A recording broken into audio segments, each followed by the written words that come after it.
Bonjour, je m'appelle Nicolas Hermange et je vais vous présenter un format rapid learning, donc le module e-learning que j'ai conçu. Donc il s'intitule Les 5 bonnes pratiques pour organiser une réunion d'équipe efficace. Donc c'est un module standard de micro-learning d'une durée de à peu près 10 minutes, réalisé sur Geniali. Donc l'objectif était de permettre à des nouveaux managers d'acquérir rapidement les bons réflexes pour préparer, animer et conclure efficacement leur réunion d'équipe.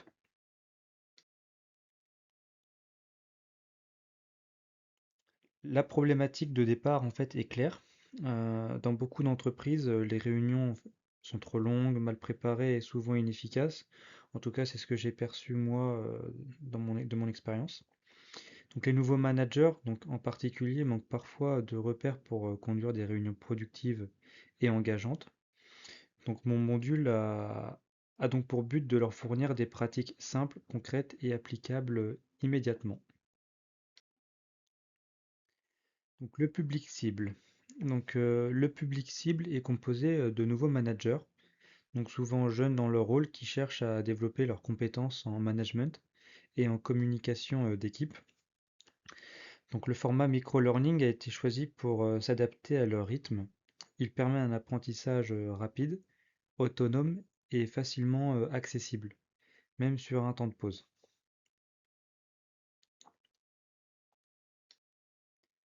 Donc ce projet m'a offert une belle opportunité d'apprentissage, donc celle de concevoir un module complet, à la fois pédagogique, graphique et interactif.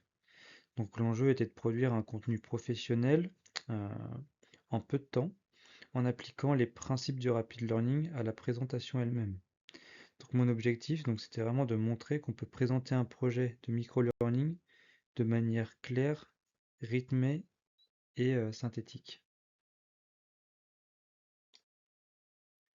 Pour ce qui est des outils, donc pour réaliser ce projet, j'ai utilisé plusieurs outils digitaux, donc Geniali pour la conception du module e-learning, PowerPoint pour la création du storyboard et aussi pour la partie visuelle.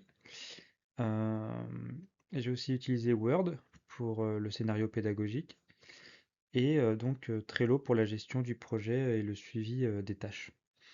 Donc l'utilisation de Trello m'a permis de garder une vue d'ensemble, de structurer mon travail et de respecter mon planning. Donc mon planning de travail s'est déroulé en 5 grandes étapes.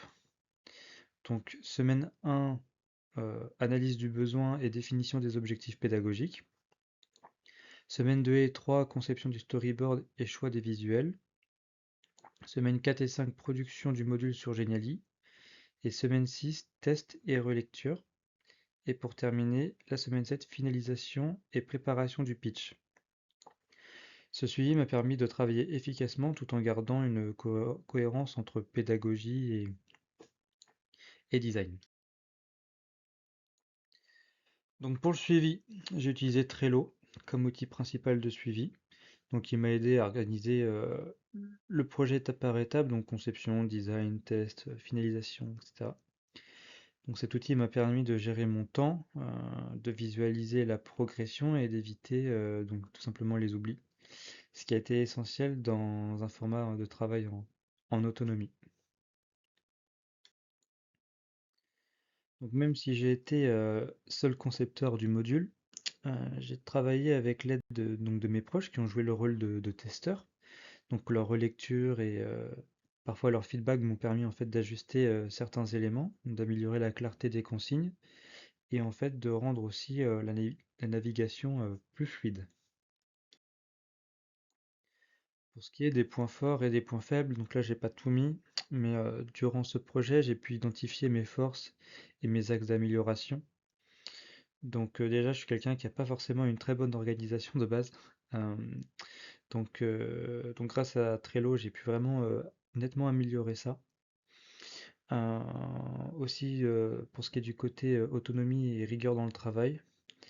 En point fort, il y a aussi l'adaptation rapide à Geniali. Moi, j'étais quand même pas mal habitué à Canva et à PowerPoint. Geniali, au bout de quelques séances d'entraînement, de tests, et aussi avec les formateurs extérieurs, j'ai pu, euh, j'ai pu rapidement m'améliorer et en tout cas, je pense bien maîtriser l'outil. Et j'ai aussi gardé une motivation constante tout au long du projet. Euh, donc ça, j'ai trouvé ça important. Pour ce qui est des points faibles, donc une, euh, une sous-estimation parfois du temps pour certaines étapes, une difficulté aussi parfois à prioriser certaines tâches, et du coup peu de collaboration formelle car le projet en fait était du coup individuel. Donc ces constats m'ont permis de mieux comprendre ma façon de gérer un projet et d'identifier des leviers d'amélioration pour la suite. Donc pour conclure, ce projet m'a permis de concevoir un module de microlearning complet, de maîtriser les outils de conception et de structurer ma démarche du début jusqu'à la fin. Donc en parallèle, cette présentation en rapid learning m'a permis en fait d'exercer aussi ma synthèse et ma clarté orale, tout en illustrant la logique d'un parcours e-learning efficace.